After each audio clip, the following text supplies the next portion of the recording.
obviously is a really good, well-rounded team. Their offensive is led by Lindsay. And then Petron as a very, very top defensive team, like all around. So I think it's going to be amazing. I have no idea what's going to happen. Both teams are really, really talented, really, really good. It's going to come down to execution. One team has the best game of their lives, you know, they're going to take it. So we'll see. Tayo rin. We also don't know what's gonna happen because Petron is a team, although they're down 2 sets, they never say die. So you can just expect it to have a good third set. Additional analysts at courtside. Let's go to Mitchell Carmen first. Kasama ko naman ngayon ang Meralco Superstar, Miss Everything, Cha Cruz. Cha, anong masasabi mo sa game natin ngayon? Did you expect na magkakaroon tayo ng Finals Game 3? Actually, the fact that nagkaroon tayo ng Game 3, I think it clearly shows na both teams really deserve it. Na as in, pareho sila nagpapakita na they really want this. So siguro in this Game 3, kung sino na yung makakuha, kung sino yung mas may puso para sa team. And siguro kung sino yung mas magandang gising for today. So, yeah. Ito, very unique nga yung ating Grand Prix conference. Ano ba sa tingin mo yung naging impact na may imports na tayo dito sa Philippine volleyball natin? I think it's really, really great na daming mga imports, as in competitive imports na nakatulong. And sobrang na-raise yung level ng competitiveness, especially yung mga locals. So I think pag alis nila, sobrang maganda rin yung iiwanan nila for the locals, especially this coming mga all-Filipino conferences. Maraming salamat, Cha. For more of the Foton, punta tayo kay Mela Tunay. Ngayon naman, makakasama ko ang former Foton Lady Tornado na si Bea Tan. So Bea, what can you say? From 4th place last conference ay nakikipagbakbakan ang former teammates mo ngayon sa finals. I'm just really happy to see them play their all, and I feel that their vibe really right now is just so relaxed, and I guess it's the edge talaga of being an underdog, coming from behind, and not really expecting anything from them. And it's nice to see them play talaga na they're so relaxed and they're just really loving the game and just playing their all. So that's good for them, and I'm so happy to see them play right now. And more than that, really, just the support for Foton. We're really just here to really watch a really nice game, a challenging game against Petron and Foton. Thank you, Bea. There you have it. Bea Tan, former Lady Tornado. Back to you, James and Chicky. Interesting thoughts from two competitors, Miss Everything Cha Cruz and Bea Tan. As our third set is underway, unang puntos, it belongs to the Foton Tornadoes. What was the story in the previous set? You know, ang Foton kasi, they're relaxed eh. Makikita mo, they're enjoying the game. They're not here to prove anything. They're just gonna play good volleyball. Ang Petron, medyo tight yung muscles nila. Medyo yung first ball nila not working well. Yung reaction nila to a coverage is not the usual Petron. So if they can just wake up and put on that extra gasoline that they have, alam mo, pwede pang ma-turn around itong game na to. We've seen crazier things happen. Petron has the ability to rally, definitely. That's As right. Lindsay Stalzer scores off of that block. Ivy Perez serves again. Angle too long. Si Ivy Perez, nakakatakot ang services nito eh. Very strong. Pero ngayon, recently, no, nag-error na siya. So maybe she should adjust her placement, her footing, go to the middle part of the court. Stalzer off the combination. Good coverage by Dindin. Hupia Inc. goes long. And she will score. Miscommunication again there between Messing and Emerald.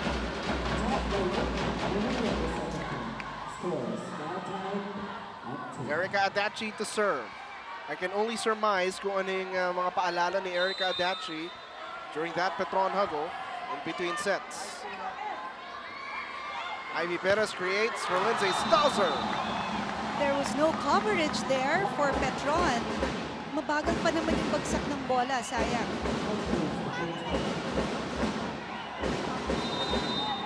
One-point lead para sa Foton, 3 serving 2. Adachi sets it up for Hupia Inc. Brazilian connection, couldn't score. Kayla Williams against the block. Hupia again. Dug up by Katie. Neta sets it up. Oh, good dive by Dakis. Hupia over the defense. The rally continues. Stalzer with a punctuation. The natamaan kasi nung fingers ni Dakits yung bola ni Stalzer. That's why Foton gets that point. It would have gone wide. There you go. Manabat the target of that service. Maraño running attack. A little off speed. And it will work. That's using your smarts. Alam mo dito sa volleyball, you don't just earn the point by hitting it hard. Slow balls can do the same effect. So, eto, maganda yung ginawa doon ni Maraño. As long as you continue to put points on the board, that's what you want. Strong numbers for Abby Maraño after 2 sets. Stalzer with a gather. And Stalzer again. Kanina pa si Stalzer pinaglalaroan yung blockers ng Petron eh. Talagang she times her hit when the blockers go down. There goes yung hang time. Did you see that? Oh, kaya yun ang nangyari sa bola. Very athletic at 6'1". Adachi to Dindin. Chased down by Kayla. Jaja, hammer! You know, on fire ang Foton from the first set. Second set, they were down in the first technical timeout. But dito, talagang hanggang ngayon, hindi nawawane yung fire nila. Look at that smile from Kayla Williams. Back set. Hupia Inc. off the block. Good backline defense para sa Foton. Stalzer hits it hard, but dug up. Hupia's turn to attack. And catches a blocker. They finally put an end to the scoring energy of Foton there with that hit.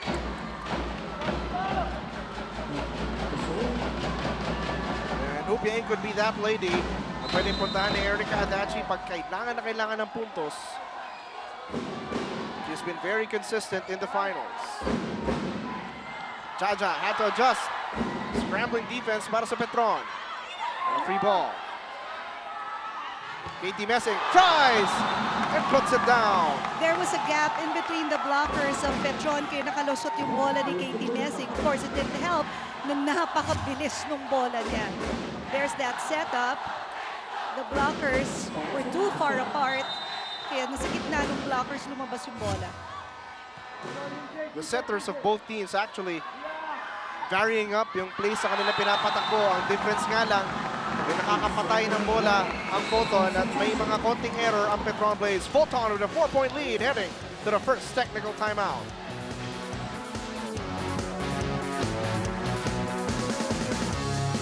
An 8-4 lead para sa Foton Tornadoes kontra sa Petron Blaze Spikers. Maraming salamat sa lahat po ng nanonood sa Cuneta Astrodome and we will hear from Mitchell Carmen.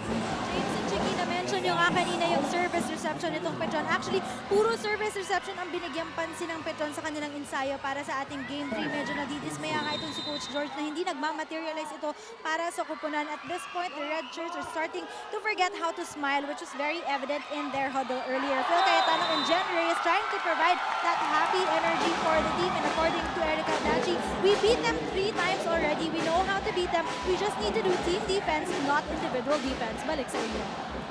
Ilang beses na silang nag-meet in the elimination round, in the finals, so they know, Petron knows how Foton works. Ito lang, nothing seems to be going well, except for that. That was a good hit there from Dindin Manabat. Kailangan lang may mag-spark dito sa Petron eh. Ang score 9-5, so pwede pa yan. And hey, what better way than to go to your go-to lady, Dindin Santiago Manabat.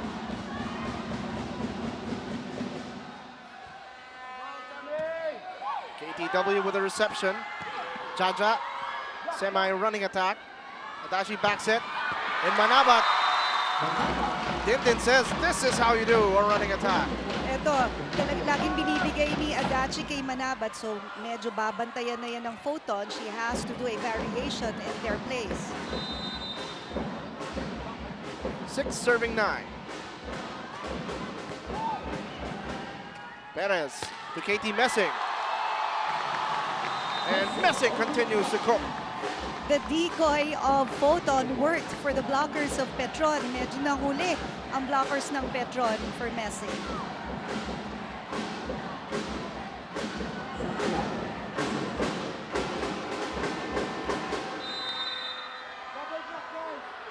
Jaja Santiago on deck. 4-point lead para sa Foton. Jen Reyes receives. Manabat adjusts at her hang time. Messing again. Huli ni Adachi. Back row attack. Dug up by Reyes. Adachi sends it back and scores. That was an unexpected attack there from Adachi. Kaya yung floor defense ng Foton, totally unprepared for that. Wasn't a fastball, but it earned the point.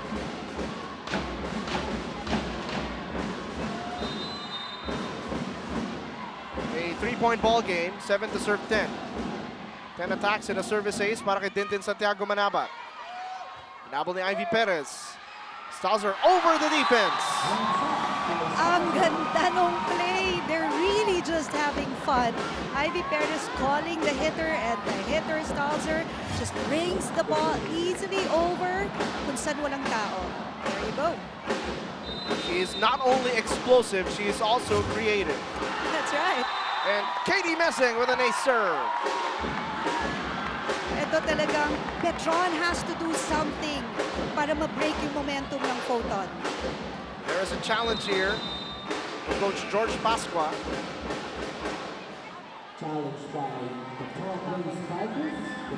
A Category 1 challenge. That's ball in or out. The momentum on the side of the Foton Tornadoes and Erica Adachi, the veteran that she is, she wants to calm her team down. Tulad ng ating napag-usapan, mabigat na nakataya para sa parehong kumpunan. Unang kampyonato para sa Foton. Pangatlong kampyonato. A chance to be part of history para sa Petron.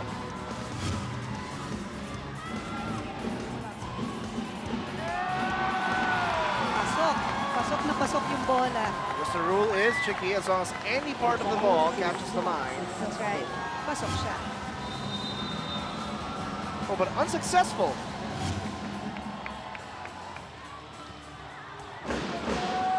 Oh, first referee says no go on that one, although it didn't look like in that part of the video. Part of it actually caught the ball. Good cover by Stalzer. Pagkakataon naman para sa Petron. Back set. Maranyo running attack. No. Perez. Stalzer flying from the back and puts it down. That time, the hit of Stalzer wasn't really hard and strong. It was really placement to zone 1, and nobody was there to cover that.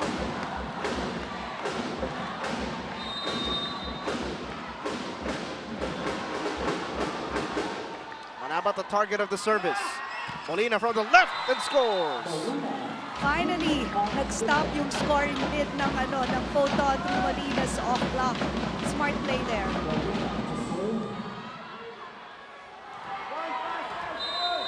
Eight serving 13. The flat serve controlled by Messing. Perez sets up KTW. Flying and finishing. Katie, yung bola niya in between the blockers. Nicely done.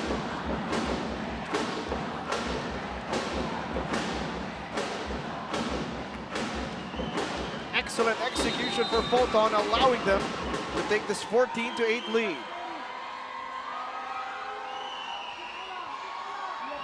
Foton already up by 2 sets.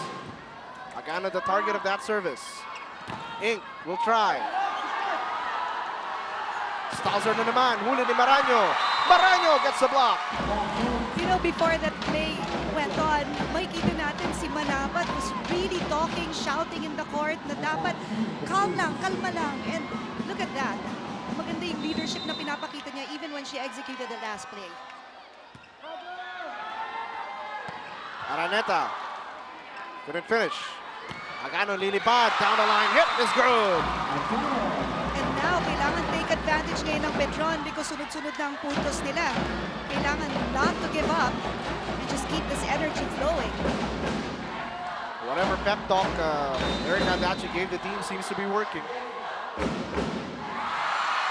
A serve from the Maestra. Now you see some smile on Adachi's face. At sabi nga niya, dito sa Philippines, mahilig mag-smile yung players even when they make a mistake. In Brazil daw, you will never see a player smile until they win.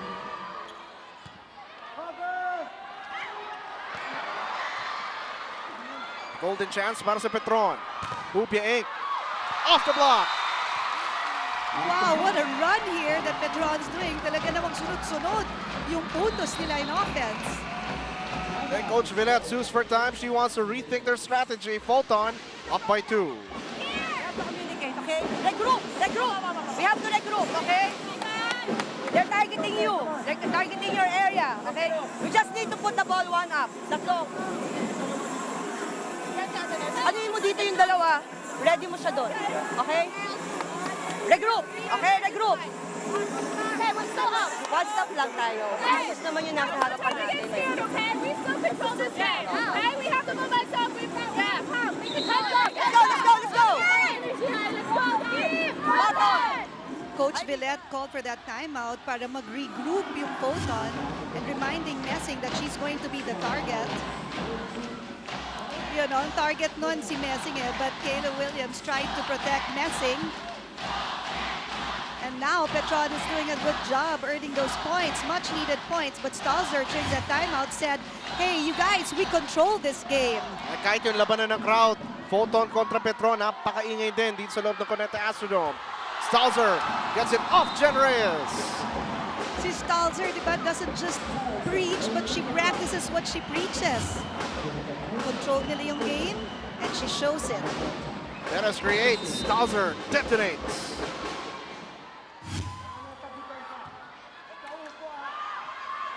Abby Maraño running attack. One more try.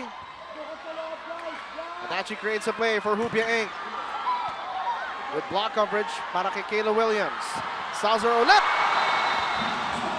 The blocking of Petron was missing when Stalzer went up for that hit.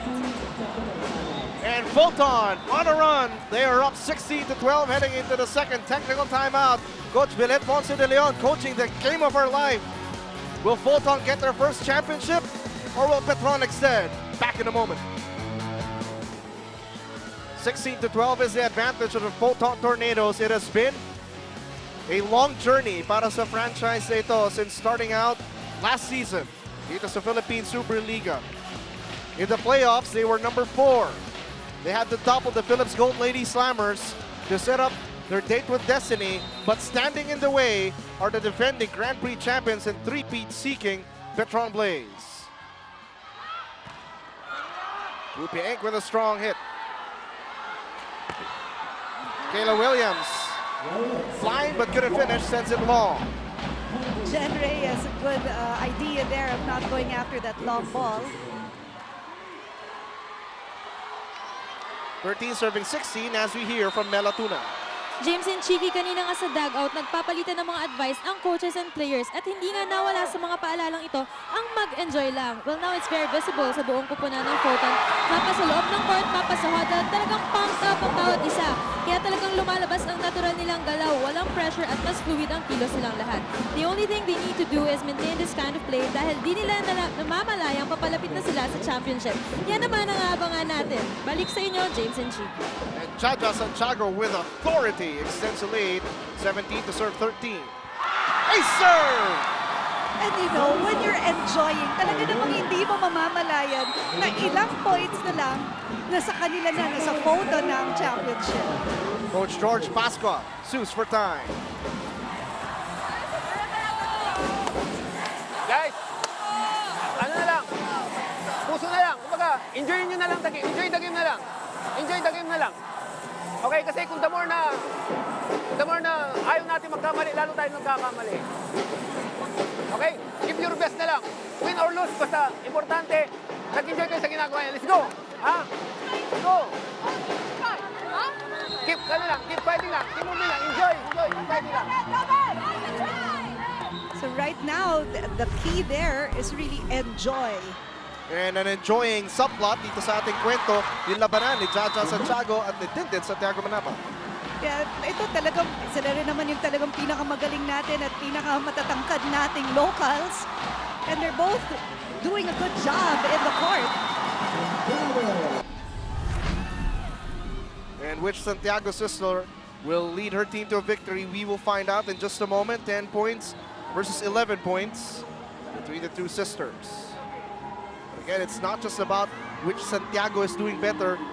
The bottom line is which team is playing better so far. Up by 2 sets, it is the Foton Tornadoes. Foton is so smooth in their movement, yung fluidity ng movement nila, ang ganda. Talagang they came prepared for this match. Adachi chases after that. Atake si Aganon. Kayla Williams off speed. Manabat with a slam dunk. Ang ganda nung play na yon. That was a perfect set from Adachi. And Manabat talagang sinasabuhay niya yung enjoy the game. Ganda. 4-point disadvantage ang hinaharap ng Petron Blaze. Perez to Jaja, couldn't connect. Maraño sets it up para kay Mina Aganon. Back set for Stalzer, goes long. Adachi gives it back. Santiago denied by Ate Dindin. Makikita mo pa, no? Dindin kind of stares at her sister and says, wait a minute here. Hold on. There goes Jaja with that hit blocked by Manabat. Nicely done. Ganda ng confrontation ng magkapatid. Don't look now, it is just a 3-point game.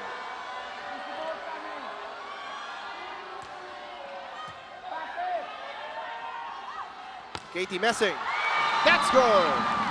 Katie Messing finding the hole in zone 6 there.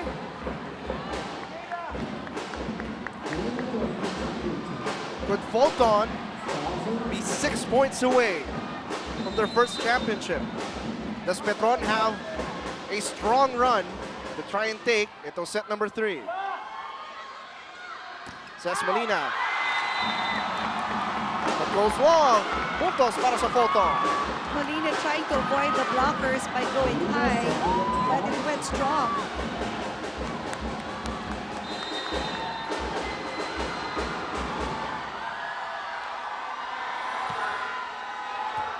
Maraño receives well.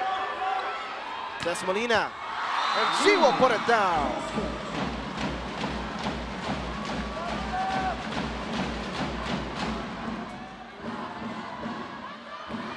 The champions are still swinging, down by 4. Kailangan ilabas nila yung never say die nila dito sa set na to. K-Dub to Stalzer. Couldn't punch through. Adachi, combination play para kay Ces Molina. Huli ni Jaja. Kuhang-kuha ni Jaja yung palo ni Molina. Perfect. Ang perfect nung timing niya. Ang ganda nung coverage tuloy. 21 serving 16. The crowd clad in blue on their feet.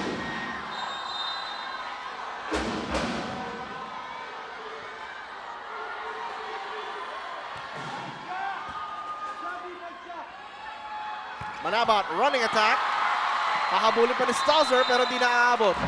Binubuhay talaga ni Manabat ang Team Petron. So may kita mo, di ba, nagsasalubog na yung eyebrows ni Manabat, but she doesn't want to quit. She doesn't want to, finish this set, finish this match in just straight sets. 17 serving 21. Target Stalzer. Messing off the block. At ito si Ivy Perez, parang every time she sets that ball up, it just gets directed perfectly to her hitters. Whether she hits it to Araneta or Messing, wonderful plays from her. Excellent execution in a violent punctuation. Pwede mo diagonal, isang pinalo mo diagonal lang. Kasi nakabang na sila rito eh. Kung vloggers na nandito eh. Nandito na sa position 5 nakatapat. So dito ka lang sa diagonal. Tapos yung passing natin. Front row si Erica. Pwede i-jump, pwede i-drop. Go down! Okay, Go! Hey, keep running! Let's go! Don't get back! There you could see, you could hear also Ing saying, hey, let's not give up. And in that huddle, see Coach George giving some tips on how to block Messing. Of course, reminding that the coverage is very important. Ang Foton cheers, talagang all out din sila dito sa Cuneta Astrodome.